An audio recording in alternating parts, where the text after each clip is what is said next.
Bismillahirrahmanirrahim. We begin our fourth installment of Al-Muraji'At with the fifth letter from Sheikh requesting Sayyid Sharafuddin to further elaborate on the evidence provided in support of his point that Ahlul Bayt are the ones that need to be followed by all Muslims. Sheikh's letter. You need not have any fear of boring me. Please write in full. Since I have the good fortune of benefiting from your knowledge, I am anxious to know, and my ears are attentive to your philosophical arguments, which make delightful reading. Do write to me more and more about the subject, please. Sayyid Sharafuddin's response. I thank you for your interest and attentiveness. Your sincerity of motive, your soundness of judgment, and your knowledge and courtesy are most encouraging. In compliance with your wishes, I will throw a little more light on the subject. Tabarani in his Mu'jam al-Kabir and Rafa'i in his Musnad reproduce the tradition from Ibn Abbas, who says, Rasulullah said, Whoever wishes to live and die like me and to abide in the Garden of Eden after death should acknowledge Ali as his patron and follow the Ahlul Bayt after me, for they are my Ahlul Bayt and they have been created out of the same substance as myself and endowed with the same knowledge and understanding as myself. Woe unto those followers of mine who will deny the Ahlul Bayt their distinctions and who will disregard their relationship and affinity with me. May Allah never let them benefit from my intercession. Mutir al-Barudi, Ibn Jarir, Ibn Shaheen, and Ibn Munda record a tradition handed down from Ziyad ibn Matraf through Ishaq, which is as follows.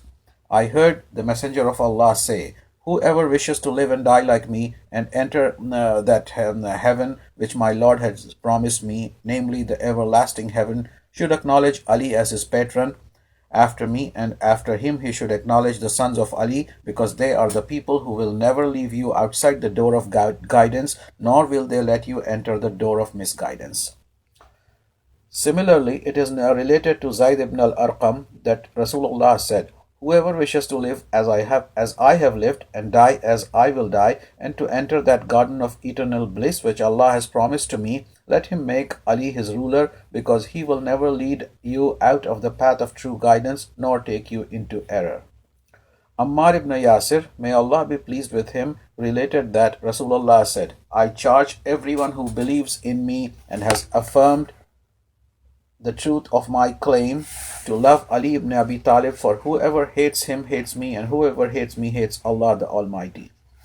In another tradition, Ammar relates that Rasulullah said, Whoever believes in me and has affirmed the truth of my claim should be friendly towards Ali, for his friend is my friend, and my friend is a friend of Allah the Highest. Once, Rasulullah addressed the people saying, O you people, truly the Messenger of Allah and his children command a certain honor, dignity, respect, and preference from you. So do not be carried away by falsehood.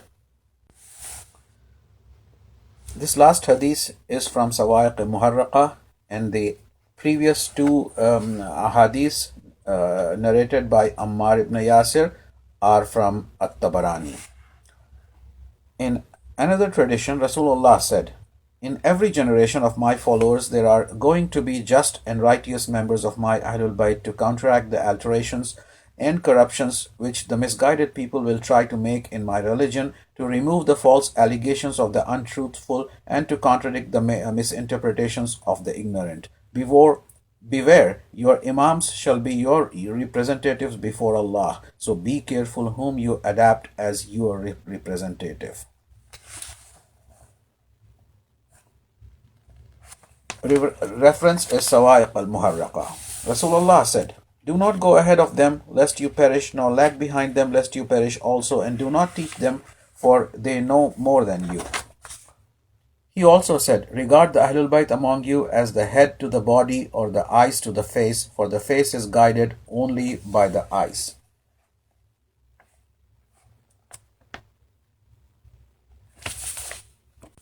Reference Is'af al-Raghibin. Rasulullah said, "You must regard the love of the Ahlul Bayt as absolutely necessary, for whoever meets his Creator as a friend of ours shall enter paradise by our intercession. By the Lord who holds my life in his hands, no one's good deeds can benefit him unless he acknowledges our rights." References: Tabarani in his Awsat and Allama Suyuti in Ihya al-Mayyit. Rasulullah said, Ali Muhammad Acknowledgement of Ali Muhammad means salvation from the fire, and love of them is a passport for crossing the bridge of the Sirat, and obedience to them is a protection from divine wrath. Reference: Ash-Shafa by Qadi Ayad. Rasulullah said, "No one shall be able to move from his place of reckoning on the day of judgment until he has stated four things: how he spent his life and his wealth, and where he got his wealth from, and he shall also be asked about the love of Ahlul Bayt."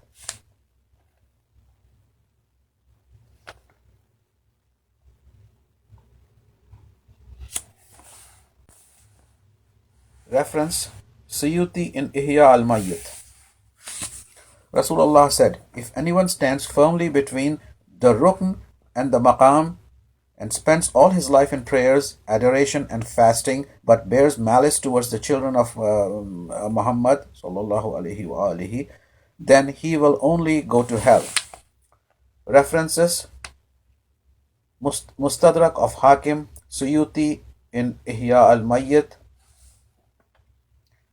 Rasulullah said, "Whoever dies for the love of Ali Muhammad shall be a martyr. And behold, whoever dies for the love of Ali Muhammad shall die as one whose sins have been forgiven. And behold, whoever dies for the love of Ali Muhammad shall die as one who has repented. And behold, whoever dies for the love of Ali Muhammad shall die as a true believer who has perfected his faith. And behold, whoever dies for the love of Ali Muhammad and shall be taken to paradise with all the pomp and ornamentation with which a bride is taken to her husband's home. And behold, whoever dies for the love of Ali Muhammad, two doors leading towards heaven shall be opened for him in his grave. And behold, whoever dies for the love of Ali Muhammad, Allah shall make his grave the visiting place of the angels of mercy. And behold, whoever dies for the love of Ali Muhammad shall die on the Sunnah of Rasulullah and the Jama'ah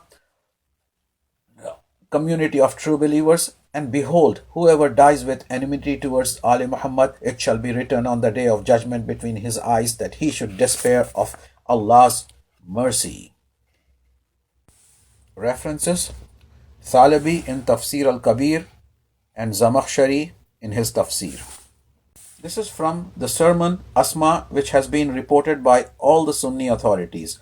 All the subjects dealt with in these traditions are unanimously agreed upon, particularly on the authority of the Ahlul Bayt. Now the question is whether Rasulullah repeatedly stated all these things about the Ahlul Bayt on every occasion merely because they were related to him. If it were so, Rasulullah would be no better than an ordinary man who favored his own relatives merely because they were his relatives. On the contrary, Rasulullah declared with great emphasis the importance of the Ahlul Bayt because of the fact that they are the proofs of Allah, the springs of the river of guidance, the representatives of Rasulullah in his functions of bidding and forbidding, and the best examples of his faultless training and upbringing.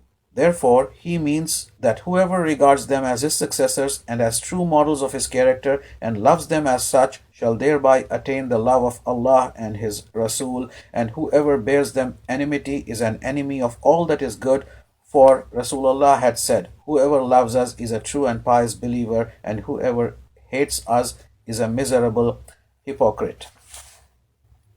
Reference: Sawaiq al-Muharraqa. And hence Farazdaq the poet said in praise of Imam Zain al-Abidin, "He is one of those whose love is faith and whose enmity is disbelief, whose nearness secures salvation and protection against suffering. If we count those who are pious, these are their leaders, and if we ask who are the best of men upon the earth, the answer is they." Amir al-Mu'mineen says, "I and my pure and holy descendants and my virtuous household are most sober in childhood, and when we grow up we are the wisest, and we are the means by which Allah will exterminate falsehood and break the teeth of bloodthirsty wolves and restore you to freedom by removing the ropes that are tied around your necks.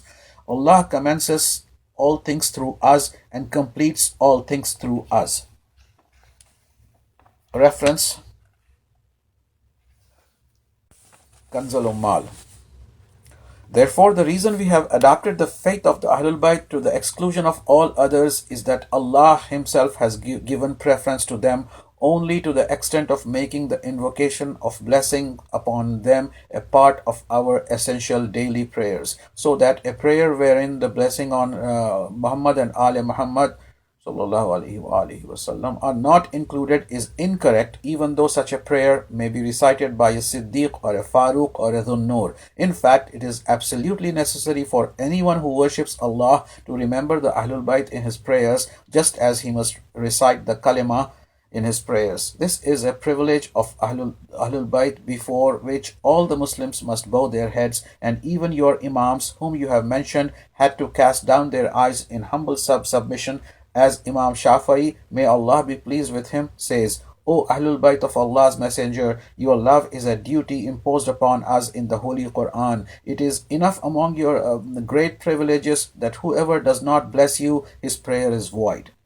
These 4 lines of Shafi'i are too well known among the Arabic-speaking people to require any reference. But for the benefit of those who might insist on a reference, see Ibn Hajar Sawa'iq-e-Muharraqa in connection with his interpretation of verse 33, chapter 33 of the Holy Quran. An-Nahbani's Sharaf al-Mu'abbad, Imam Abu Bakr Shahab ad-Din's Rishfat al-Sadi, and others. So I conclude for the present by laying before you the traditions of Rasulullah, which I have mentioned in this letter, in proof of the belief that it is compulsory to follow in the footsteps of the Ahlul Bayt and to emulate their example. The Holy Quran itself contains many clear and unambiguous verses which prove the same things. As you are, by the grace of Allah, endowed with keen intelligence and deep insight, I need only point out this fact to you, and you will yourself find these verses when you read the Holy Quran. All praise belongs to Allah, the Lord of all the worlds. Here ends the response of Sayyid Sharafuddin to the 5th letter from Sheikh Bishri. And inshallah, in the next installment, we will recite the 6th letter from the Shaykh, requesting proof of Sayyid Sharafuddin's contentions from the Holy Quran. Allahumma salli ala Muhammadin wa ali Muhammad.